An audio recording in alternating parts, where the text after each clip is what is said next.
Disneyland is your land. Come seek an adventure at the old pirates, eh? Make the jump to light speed. 5, 4, 3, 2, 1, go! Hello and welcome to the Disneyland Beat, where our toes tap to a Disneyland drum and we always whistle while we work. Hi, I'm TC, and today we're going to be checking out the Disneyland canon book, meaning Disney put it out themselves. It's called Disneyland: The First Quarter Century. Being the first quarter century, this book was released and sold inside the Disneyland and Disneyland exclusively in 1980. I managed to pick up a copy at a thrift store where I'm always keeping my eye out for vintage Disney books. Over the years, I've realized this is really one of my favorite Disney books that's ever been made by any Disney historian or the company. So I really want to share it with you. It has a lot of images in it that you just really don't see anywhere else. And it's also kind of created the foundation for a lot of images when I look at attractions like, the sailing ship Columbia or the Mark Twain, things like that. It shows images of Disneyland's construction that I really haven't seen anywhere else as well. The book deals with legend and truth, mostly truth, but a little bit of legend as well. Next to this picture of Walt with a group of children in front of the castle, it says, "To all who come to this happy place, welcome. Disneyland is your land. Here age relives fond memories of the past, and here youth may savor the challenge and the promise of the future."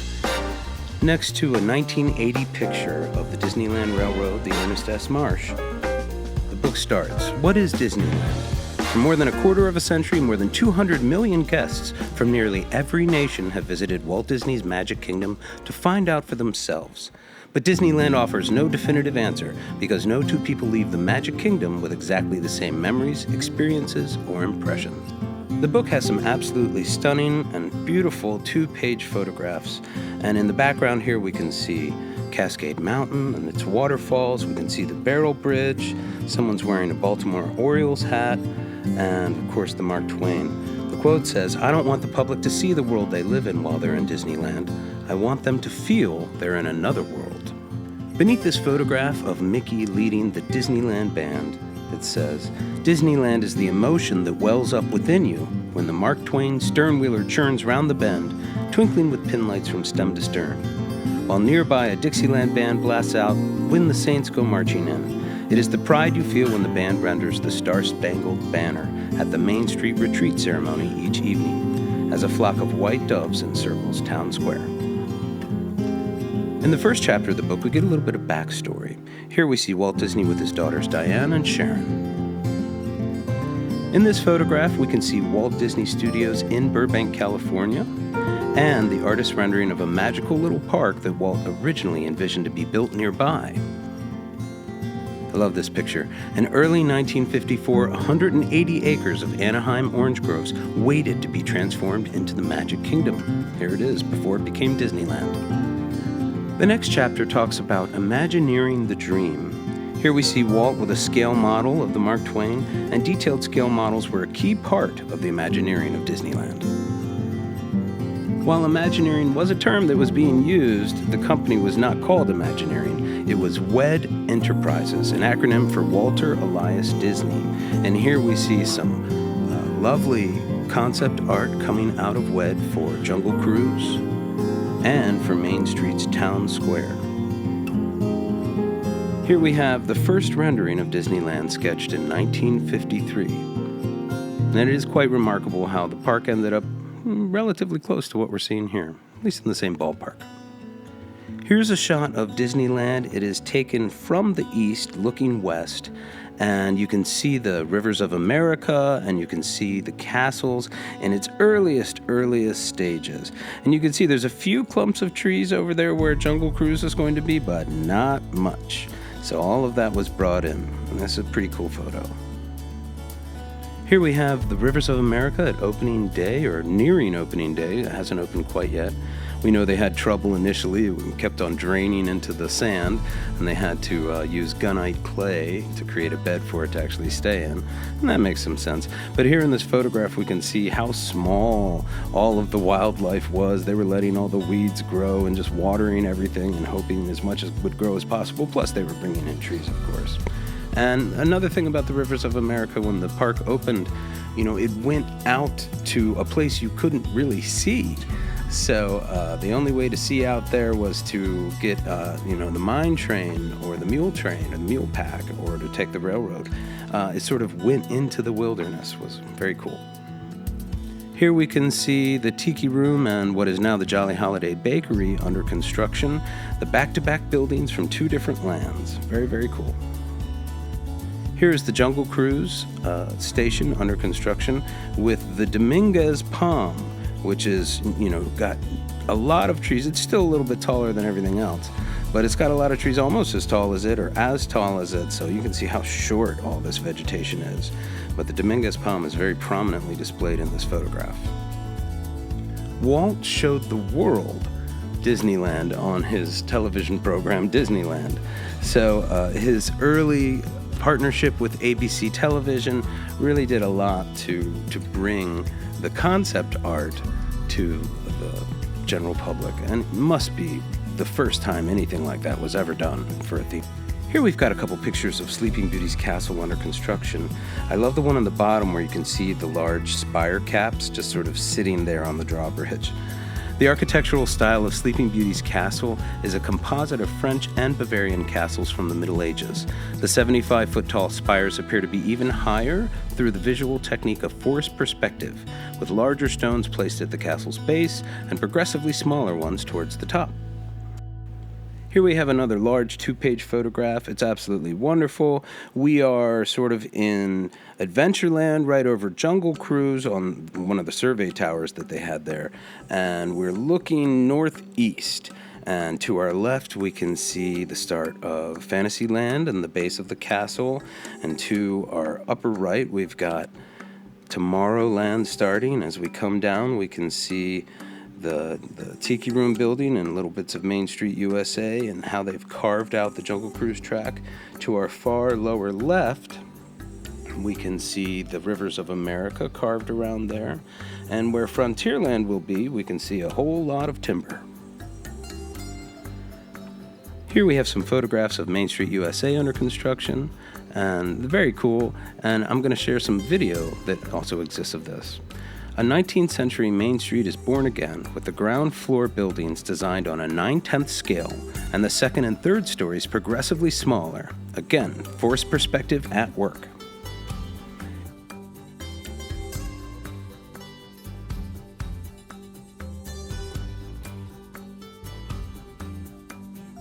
Here in the construction of Tomorrowland, we can see the massive concrete pouring that was going on, and in this case, the 76-foot-high rocket to the moon is hoisted onto its launching pad. The next section of the book is called The Lily Bell Grows Up, and it talks about Walt Disney's backyard Carrollwood Pacific Railroad that he had, 1/8 scale railroad in his backyard that you could ride. And it is the basis of the two engines that were actually built by Disney in their studios for Disneyland. They actually built the first two engines. Here in these photographs, we see the construction of the Mark Twain. So Disney built the upper part of the Mark Twain with all of the, all three levels there, and did that in their studios. And a ship hull was constructed at the Long Beach shipyard by a different company, as we can see in this photograph. And then it was all put together in Disneyland in dry dock. And you can see in this photograph, they are craning in the paddle wheel to get put onto the boat. Incredible photographs. Here we can see opening day of Disneyland, an aerial shot taken from a helicopter. And this section of the book is called Opening Day Draws Near. One of the funnest things to look at in this photograph is the parking lot, the main gate. This is a well-known photograph from a very famous moment. With a trumpeter's fanfare, excited children follow Disney characters across the drawbridge of Sleeping Beauty Castle, the gateway to Fantasyland. Of course, we have the original broadcast of the opening of Disneyland, so a lot of these photographs are from that. In this photograph, we can see behind Walt, the drawbridge is being lowered for the first And the last time, as far as this book was concerned, this book was in 1980 again, and it wasn't raised and lowered again until 1983 when they dedicated the new Fantasyland, and it hasn't been raised or lowered since. I love this picture of the original Disneyland band in front of the gazebo with Holiday Hill behind it.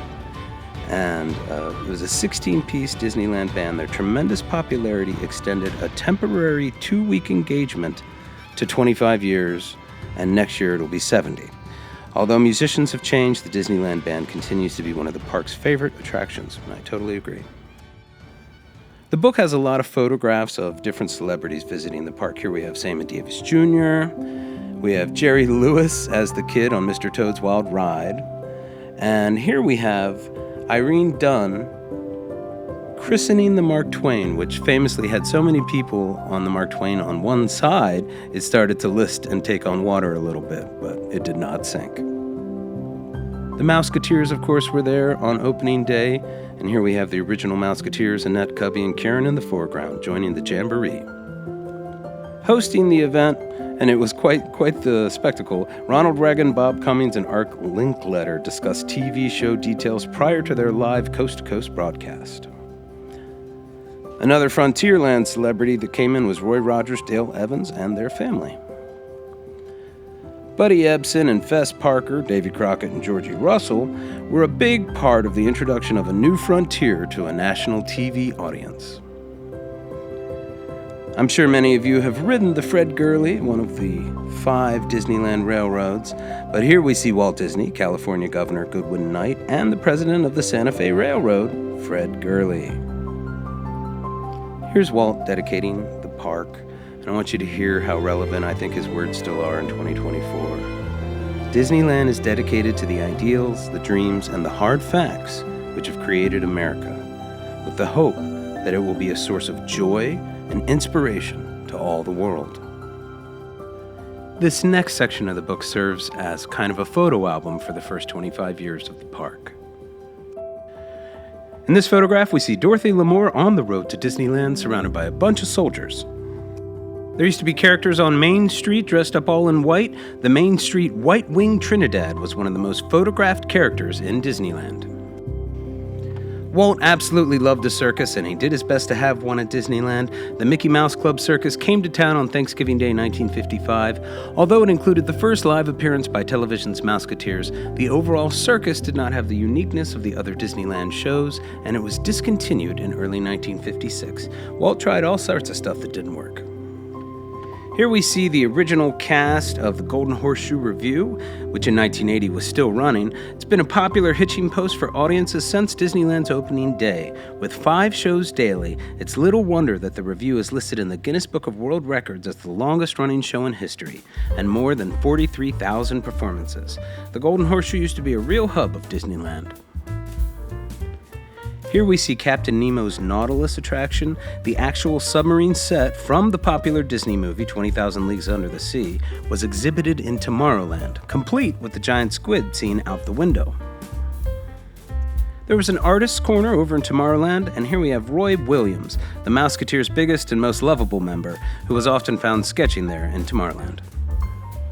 In this photograph, we're looking at a gazebo that's sitting pretty much where the Royal Theater is today. And during Christmas, we used to have the Christmas Bowl. I like how they tried to dress up the light trees with some Christmas trees up on top.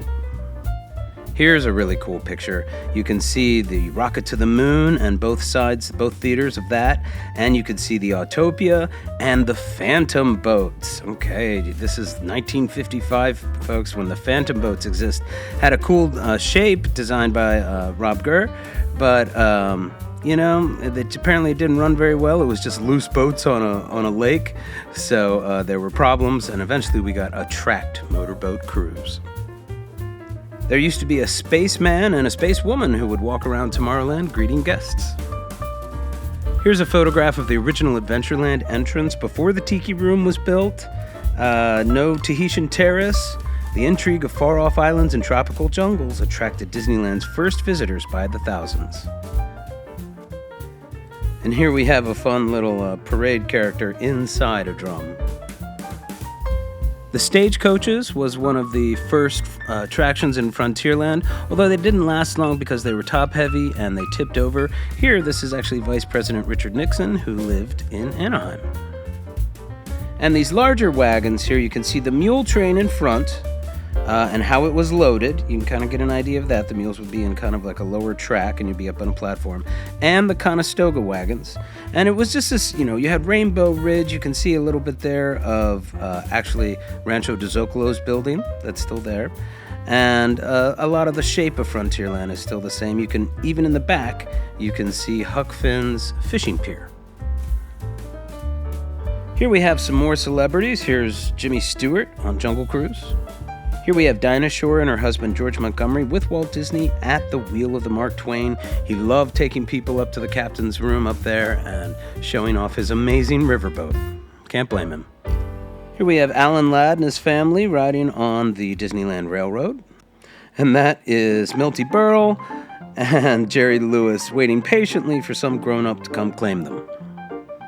The book spends a couple of pages talking about a labor of love, one of the most delicate, picturesque realms in Disneyland, Storybook Land. It took them a couple of years to finally build it. In this photograph, you can see them standing in Geppetto's village there, the Pinocchio village with the mountains behind it, which the Matterhorn wasn't there yet, but it lines up so perfectly with the Matterhorn. And in this other picture here, you can see the entire track, which, and the plan of it all is very beautiful and still very much like it was today. In 1956, the Rainbow Caverns mine train wound its way through the rocky desert landscapes. It wasn't quite a mine train through nature's wonderland yet, but you can see the cacti, I should say, and the spinning rocks there, and the stagecoaches running in the back, and behind that, Anaheim. Here in this photograph, you can see, which also opened in 1956, the Skyway, the first aerial tramway of its kind in the United States, and it was opened by Walt Disney and Swiss Consul General of Los Angeles, Dr. Walter Schmidt, as you can see here. Some more celebrities. We've got Charles Lawton and his wife, Elsa Lanchester. We've got Supreme Court Chief Justice Earl Warren and his family. And Joe E. Brown, comedian there, reading the Disneyland Times. In 1956, Fantasy in the Sky opened and marked the beginning of Disneyland's traditional summer nightly pyrotechnics display. Today, the Magic Kingdom has become one of the largest users of fireworks in the world, and that has continued on. I adore this photograph where you can see they've built tracks up from the rivers of America to bring full logs onto Tom Sawyer's Island to build Fort Wilderness. Super cool. June of 1956, Tom Sawyer Island opened to the public. It was dedicated by Walt and two youngsters from Hannibal, Missouri, representing who else? Becky Thatcher and Tom Sawyer. It was bear country, it is critter country, and soon will be bayou country, but in the first place, it used to be the Indian village. It had Indian customs and crafts and entertained guests with authentic dances from tribes of the Apache, the Navajo, Comanche, and Pawnee. All dances were performed with the permission of the respective tribal councils and the U.S. Bureau of Indian Affairs. In 1958, Disneyland celebrated its first annual New Year's Eve party, which has continued on. Today, New Year's Eve parties attract over 25,000 guests each year. Triple that, maybe quadruple that. Yeah. In this picture, it says there's about 7,500 celebrants. Lucky folks. I love the pictures with the Christmas trees in the moat. Look at this old picture of Tomorrowland's Autopia, sponsored by Richfield Oil. The Autopia Freeway opened in Tomorrowland. Kids big and small raced over bridges and under tunnels at a top speed of 11 miles per hour. Hardly any vegetation there at all. Now it's one of the most vegetated areas of the park. Walt Disney did a decent amount of diplomatic relations during his time. King Mohammed V of Morocco was welcomed to Disneyland personally by Walt Disney in 1957. Here we have President Harry Truman finding it hard not to be recognized, enjoying a visit to Disneyland. In mid-1957, Monsanto's House of the Future opened to show Tomorrowland visitors how the innovative use of plastics could shape our homes of tomorrow. The result of 3 years of planning and design, the cantilevered plastic shell enclosed a 5-room living environment complete with furniture, almost everything made out of plastic. And of course, that's where Tinkerbell hangs out today. Here we have the Viewliner train, Tomorrowland's predecessor to the monorail. often found itself alongside a living reminder of its coal-burning past. This is a photo of 1957 when the walk-through attraction inside Sleeping Beauty's castle opened. And they brought in the little princess herself, Shirley Temple, who at that time was Shirley Temple Black, and she was the one who was there to help dedicate this delightful two-dimensional portrayal of the story of Sleeping Beauty. Love this one. Here we see the hull of the sailing ship Columbia in its shipyard being built and then moved to Disneyland. The rest of the ship, all the masts, all the upper part, all the wood parts put around the hull, was all constructed at Disneyland, on site at Disneyland. Here we have a photograph of Guy Williams, who was Zorro, and he used to entertain Disneyland guests with swashbuckling duels and perilous sword fights. Pretty cool. This is a shot of comedian Danny Kaye, showing that he has complete faith in his chauffeur as he abandons the wheel of his Autopia car. Take a look at this, all of these old-fashioned cars. Disneyland's old-fashioned automobile parade made its debut on Main Street, USA, enhancing the nostalgia of a bygone era. And that brings us to the end of our first half of this book.